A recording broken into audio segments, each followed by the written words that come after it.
നമസ്കാരം. അപ്പോൾ നമുക്കിന്ന് അച്ചപ്പം എങ്ങനെയാണ് തയ്യാറാക്കുന്നതെന്ന് കാണാവേ. ഞാനിവിടെ 1.5 തേങ്ങ ചിരകിയത് എടുത്തു വെച്ചിട്ടുണ്ട്. നമ്മുടെ അച്ചപ്പത്തിൻ്റെ ബാറ്റർ നമ്മൾ തേങ്ങാപ്പാൽ ഒഴിച്ചിട്ടാണ് കേട്ടോ നമ്മൾ മിക്സ് ചെയ്തെടുക്കുന്നത്. അപ്പോൾ അതിന് വേണ്ടിയിട്ട് നമ്മൾ തേങ്ങാപ്പാൽ തയ്യാറാക്കണം. അപ്പോൾ ഞാനിവിടെ എടുത്തു വെച്ച തേങ്ങ മിക്സി ജാറിലേക്ക് മാറ്റിയിട്ടുണ്ട്. ഇനി ഞാൻ ഈ ഗ്ലാസ്സിന് 2 ഗ്ലാസ് വെള്ളമാണ് ഇവിടെ ചേർത്ത് കൊടുക്കുന്നത്.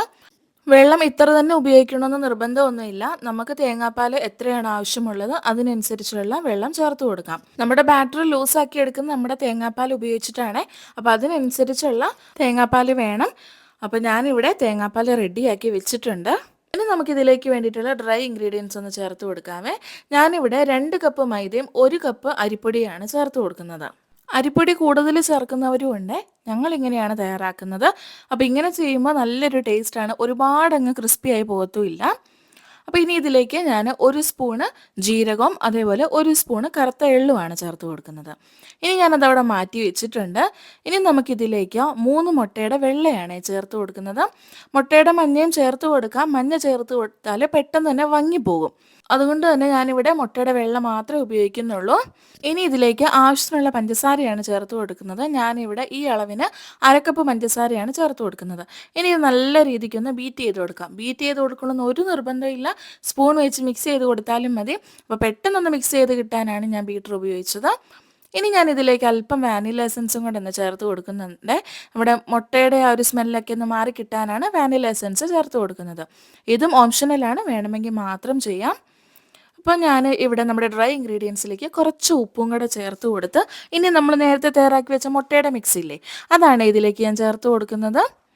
അപ്പോൾ ഇതും കൂടെ ചേർത്ത് ഇനി നമുക്ക് ഇത് ലൂസാക്കാനുള്ള തേങ്ങാപ്പാലും കൂടെ ഒഴിച്ചു കൊടുക്കണം.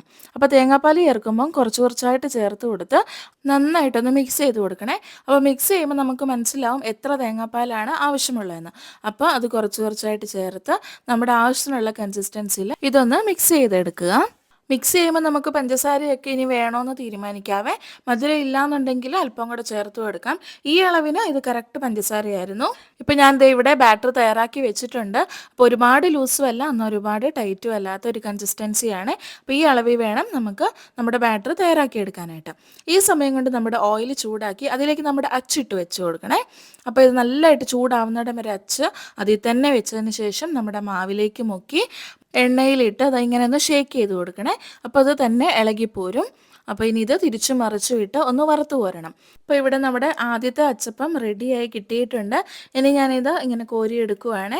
ഈ ഒരു കളറാകുമ്പോൾ നമുക്ക് കോരിയെടുക്കാം. ഇപ്പം നിങ്ങൾ ശ്രദ്ധിച്ചു കാണും, അച്ചു തൈ എണ്ണയ്ക്കകത്ത് തന്നെയാണ് കിടക്കുന്നത്. നമ്മുടെ ബാറ്ററിൽ മുക്കുമ്പം അച്ചപ്പത്തിൻ്റെ അച്ചിന് നല്ല ചൂടുണ്ടാവണം. അതിന് വേണ്ടിയിട്ടാണ് നമ്മളിങ്ങനെ എണ്ണയിൽ തന്നെ മുക്കി വെക്കുന്നത്. അച്ച് നല്ല ചൂടായിട്ടില്ലെങ്കിൽ നമ്മുടെ ബാറ്റർ ഇതിൽ നിന്ന് വിട്ടുപോരാനായിട്ട് നല്ല ബുദ്ധിമുട്ടാണ്. അപ്പോൾ ആ കാര്യം ഒന്ന് ശ്രദ്ധിക്കണേ നമ്മളിത് തയ്യാറാക്കുമ്പോൾ. ഇനി മറ്റൊരു കാര്യം ഇത് തയ്യാറാക്കുമ്പോൾ ശ്രദ്ധിക്കേണ്ടത്, നമ്മൾ ഈ മാവിൽ ഇത് ഡിപ്പ് ചെയ്തില്ലേ, ആ സമയത്ത് നമ്മുടെ അച്ച് മുഴുവനായിട്ടും ഈ മാവിൽ ഡിപ്പ് ചെയ്യാൻ പാടില്ല. നമ്മുടെ അച്ചിൻ്റെ 1/4 ഭാഗം മാത്രമേ മാവ് ആവാൻ പാടുള്ളൂ. ഇല്ലെങ്കിൽ വിട്ട് കിട്ടാൻ നല്ല പാടായിരിക്കുമേ. ഇനി അച്ചപ്പം തയ്യാറാക്കുമ്പോൾ ശ്രദ്ധിക്കേണ്ട മറ്റൊരു കാര്യം നമ്മുടെ എണ്ണയുടെ ചൂടാണ്. എണ്ണയ്ക്ക് നല്ല ചൂടുണ്ടാവണം. എണ്ണയ്ക്ക് ചൂട് കുറഞ്ഞു പോയാൽ നമ്മുടെ മാവ് ഇടുന്ന സമയത്ത് നമുക്ക് നമ്മുടെ അച്ചിൽ നിന്ന് മാവ് വിട്ട് കിട്ടാൻ നല്ല പാടാണ്. അപ്പോൾ ആ കാര്യം കൂടെ ഒന്ന് ശ്രദ്ധിക്കണേ.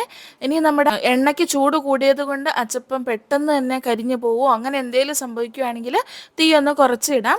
അല്ലാതെ നമ്മൾ തയ്യാറാക്കുന്ന സമയത്ത് എണ്ണയ്ക്ക് നല്ല ചൂടുണ്ടാവണം.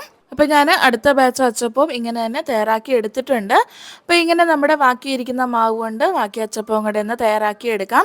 അച്ചപ്പം ഉണ്ടാക്കുന്നത് എളുപ്പമാണ്, പക്ഷേ കുറച്ച് കാര്യങ്ങളൊക്കെ ശ്രദ്ധിക്കേണ്ടി വരും. അപ്പം ഞാൻ പറഞ്ഞ കാര്യങ്ങളൊക്കെ ഒന്ന് ശ്രദ്ധിച്ചുകൊണ്ട് ഇങ്ങനെ ഈ രീതിയിൽ അച്ചപ്പം ഒന്ന് തയ്യാറാക്കി നോക്കണേ. അപ്പോൾ നല്ല ടേസ്റ്റി ആയിട്ടുള്ള അച്ചപ്പം ഇവിടെ റെഡി ആയിട്ടുണ്ട്. അപ്പോൾ വീഡിയോ ഇഷ്ടപ്പെട്ടാൽ ലൈക്ക് ചെയ്യാനും ഷെയർ ചെയ്യാനും ഒപ്പം സബ്സ്ക്രൈബ് ചെയ്യാനും മറക്കല്ലേ.